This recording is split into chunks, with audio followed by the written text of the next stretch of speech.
There are phrases that, at first glance, may seem innocent, even sweet. But behind those words can hide manipulative intentions, a lack of emotional accountability, and a dangerous resistance to personal growth. And when a woman ignores these signs, she risks falling into relationships that drain her energy, cloud her judgment, and disconnect her from her inner power.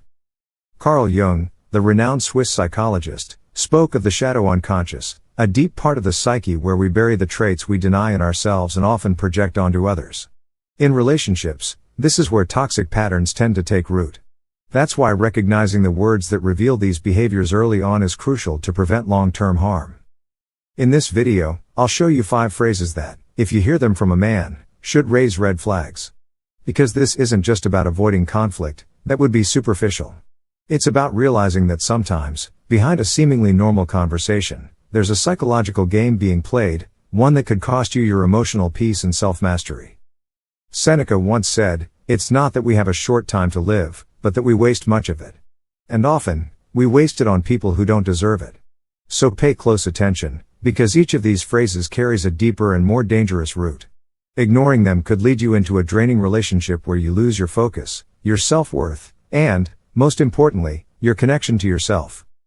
And believe me, no woman who respects herself, who has worked hard for her peace and discipline, should tolerate these dynamics.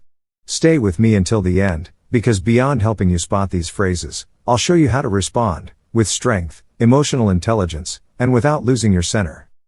Let's begin. You have to accept me as I am.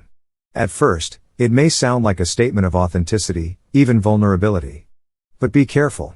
When a man uses this line to justify harmful behavior, it becomes one of the most common and dangerous red flags. Carl Jung taught us that self-knowledge is the beginning of all wisdom. But he also made it clear, true growth begins when we stop making excuses and start integrating our shadows. When someone hides behind "that's just how I am" to avoid change, you're not dealing with someone authentic, you're dealing with someone who refuses to evolve. This phrase usually appears once you've already noticed troubling behavior, emotional manipulation, avoiding responsibility, or even passive-aggressive actions. And the worst part? When you try to talk about it, he plays the victim or blames you for trying to change him. But here's the truth. Accepting someone doesn't mean tolerating the unacceptable. True authenticity isn't about staying the same, it's about having the courage to grow. As Marcus Aurelius, the Stoic philosopher, said, "The perfection of character is to live each day as if it were your last, without laziness, without pretense." A conscious woman, one who's committed to her growth, shouldn't carry the burden of a man who refuses to grow. Being in a relationship like that is like rowing a boat alone while he won't even step in. Accepting this phrase without questioning it dooms you to a future of repeated excuses, broken promises, and a dynamic where you do all the emotional work.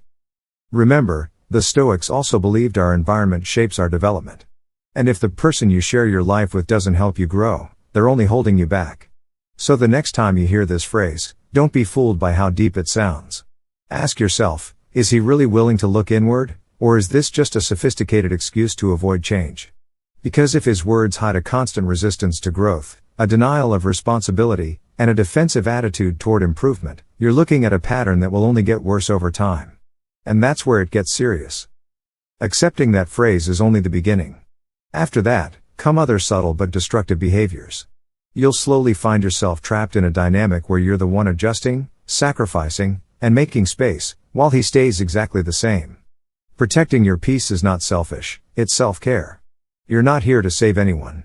You're here to share your life with someone who also wants to grow, who recognizes their flaws, and has the courage to work on them, just like you do every day. Someone unwilling to change doesn't just stall their own growth, they also hold back yours. Stay true to your values and act with integrity, even when your emotions beg you to stay. Because what comes next is even more delicate. All my exes were crazy, toxic.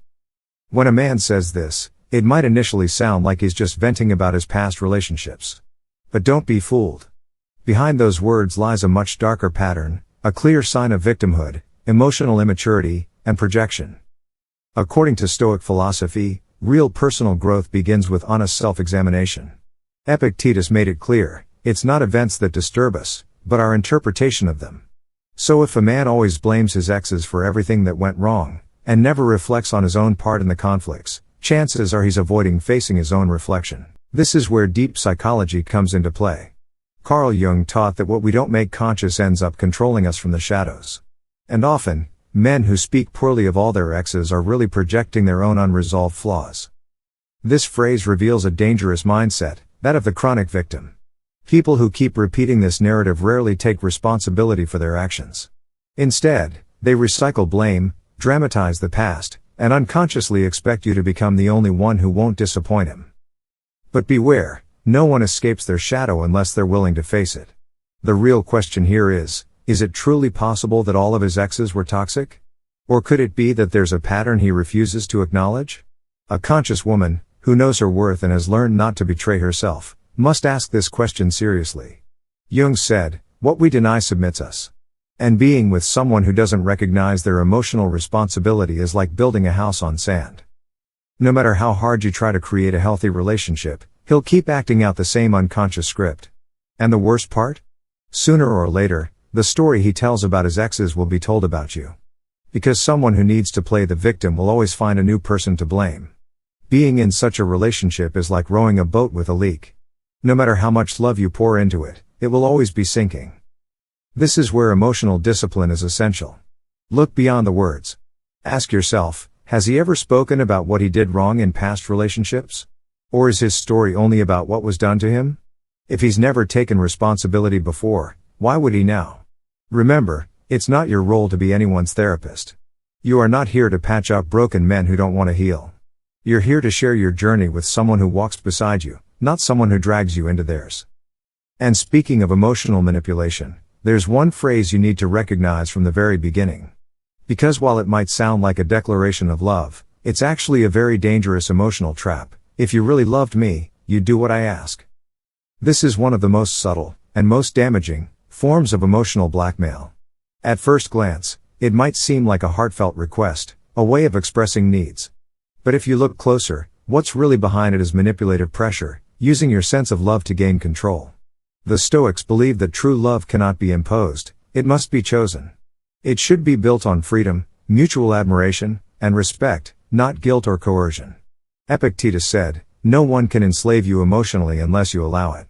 And this phrase is designed precisely to turn affection into a tool of control. Carl Jung also spoke about this dynamic in terms of power.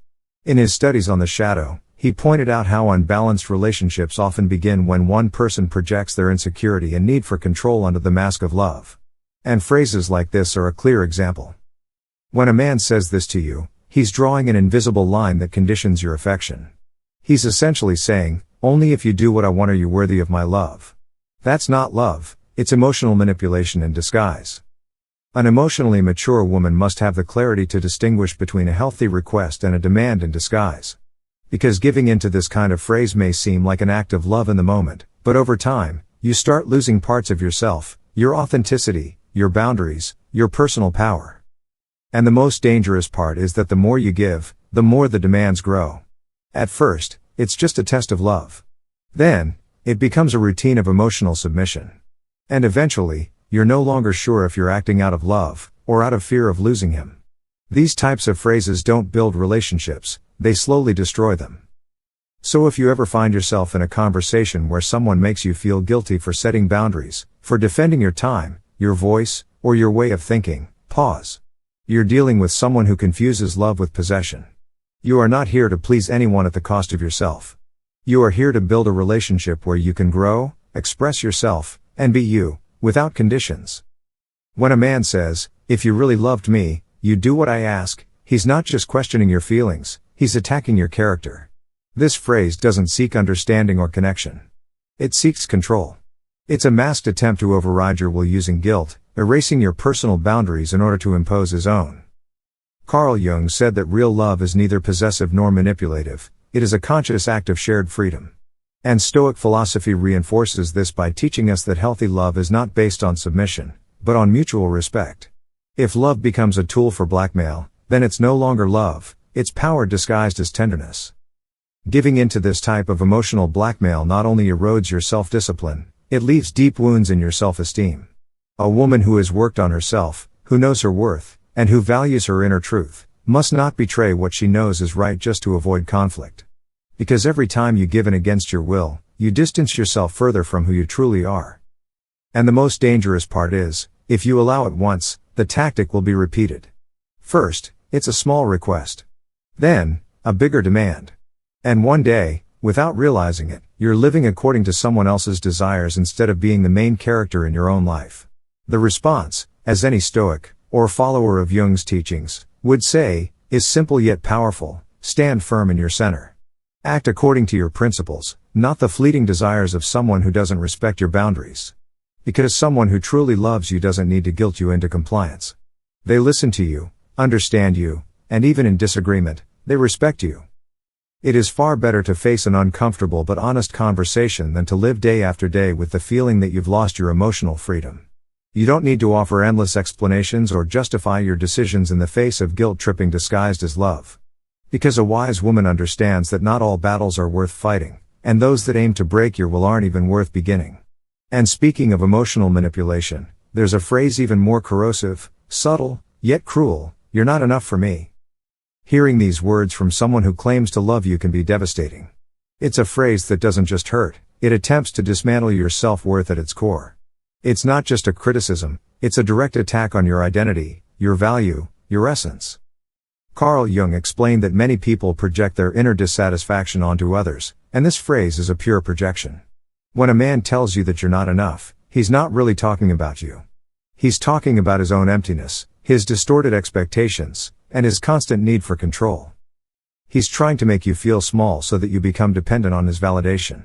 Stoic philosophy reminds us that our true worth doesn't depend on the judgments of others, but on our virtue, our actions, and our inner coherence. Marcus Aurelius said it clearly: "Do not let another man's soul rule over yours." And that's exactly what this phrase tries to do: rule you through insecurity. Someone who compares, belittles, or suggests that you're not enough is really trying to make you work harder, not out of love, but to earn their approval. And in that game, you will always lose, because the goalpost keeps moving. Today you're not enough for one reason, tomorrow for another, and eventually, you're left exhausted, questioning things you once knew with certainty. A conscious woman doesn't beg for affection or feel the need to prove her worth to anyone. You're not here to fit into someone else's ever-changing expectations. You're here to share your life with someone who values you as you are and inspires your growth, not your self-doubt. So if you ever hear this phrase, pause, breathe, and remember who you are. Don't fall into the trap of believing you need to be more for someone who fails to recognize everything you already are. That insecurity isn't yours, it's his. As Jung once said, you cannot make someone see your light if they are only searching for their shadows. And as any Stoic would say, your peace is worth more than any attempt to fit into someone else's mold. External validation is fleeting, unstable, and often self-serving. True confidence is born when a woman learns to validate herself, trust her intuition, and live in accordance with her own values. There is no greater mistake than letting someone, especially a man who uses your insecurities against you, define your worth. When a man says you're not enough for him, he's not being honest with you. He's projecting his own emptiness, inflated ego, and need for control. This phrase doesn't seek truth, it seeks to subject your mind and self-esteem to constant judgment. And spoiler, that judgment will always be unfair. Carl Jung explained that what we do not make conscious becomes our fate. And if you don't catch these kinds of comments early, you may find yourself trapped in a relationship where you're constantly trying to prove your worth. And in that struggle, you forget who you are. The Stoics also taught us that no external opinion has power over you unless you give it permission. Marcus Aurelius put it powerfully: do not let another's soul rule over yours. If a man insists on making you feel inadequate, the wisest choice isn't to stay and try to prove him wrong, it's to walk away with dignity and without hesitation. Not out of pride, but out of self-respect. Emotional discipline means not allowing empty words to destroy what you've worked so hard to build: your confidence, your clarity, your freedom. As Seneca said, the greatest power is self-mastery. And that mastery begins the moment you decide not to accept emotional crumbs disguised as constructive feedback. If you hear this phrase, take a deep breath, stand tall, and remember, the real problem is not in you. It's in his need to feel superior at the expense of your self-worth. Walk away knowing your value is not measured by anyone's standards, especially not by someone who can't see your greatness. And now we arrive at the last phrase, possibly the most dangerous of them all: do whatever you want, said with a passive-aggressive tone. If a man says this with irony, coldness, or resentment, he's not actually giving you freedom. What he's doing is setting an emotional trap, trying to make you feel guilty for making your own decisions. He's not relinquishing control, he's disguising manipulation as permission. Carl Jung spoke of the hidden ways people manipulate from their shadow. This phrase is a perfect example. He's not saying what he truly feels, he's not expressing what he thinks, but he expects you to guess. And if you don't? Then come the guilt, the drama, or the reproach. Stoic philosophy teaches that healthy relationships are built on clear and direct communication. Seneca summarized it perfectly: speak in a way that your words don't require interpretation. When someone speaks to you in riddles, with double meanings, they're not communicating, they're emotionally manipulating. These kinds of phrases place you in a constant state of uncertainty. You find yourself trying to interpret, to please, to avoid negative reactions, until you realize you're living according to their emotions, not your own. Bit by bit, your peace of mind starts to erode. A woman who has developed emotional intelligence should never play that game. The best response to a phrase like "do whatever you want" is literal action, so do it. Without fear, without unnecessary explanations, without falling into their emotional web. That single act breaks the cycle of manipulation and forces the other person to either grow up, be direct, or sit alone in their passive-aggressive silence. Because you're no longer available for emotional games. Both Carl Jung and the Stoics agree that living with clarity and authenticity is a path to true freedom. And that freedom begins the moment you stop reacting, and start choosing. Choosing your words, your boundaries, and who deserves your energy. Responding with clarity or walking away from a conversation laced with ambiguity isn't cold, it's emotional intelligence. It's a way to break the manipulative cycle and draw a clear line that says you won't allow anyone to toy with your emotions. The Stoic attitude toward these situations is simple and powerful: don't try to decode what someone doesn't have the courage to say directly. Ambiguity is a tool of control. And a conscious woman, just like a Stoic man, will always choose clarity, consistency, and inner freedom. Stay true to your decisions. Act with firmness. And never forget, a man who truly wants to be with you doesn't need to manipulate you, speak in codes, or provoke emotional confusion. Healthy love doesn't hide behind games, it shows up with transparency. Inner peace is built when your thoughts, your words, and your actions are in harmony. And as we've seen throughout this video, those phrases that might seem harmless at first are often very clear warning signs. Signs that, if not recognized in time, can lead you into relationships that drain your energy, your focus, and your very essence. Stoic philosophy and Carl Jung's deep psychology invite us to look beyond the words, to see the pattern, not just the moment. To protect our emotional stability with wisdom. Because it's not about judging others, it's about knowing when to walk away so you don't betray yourself.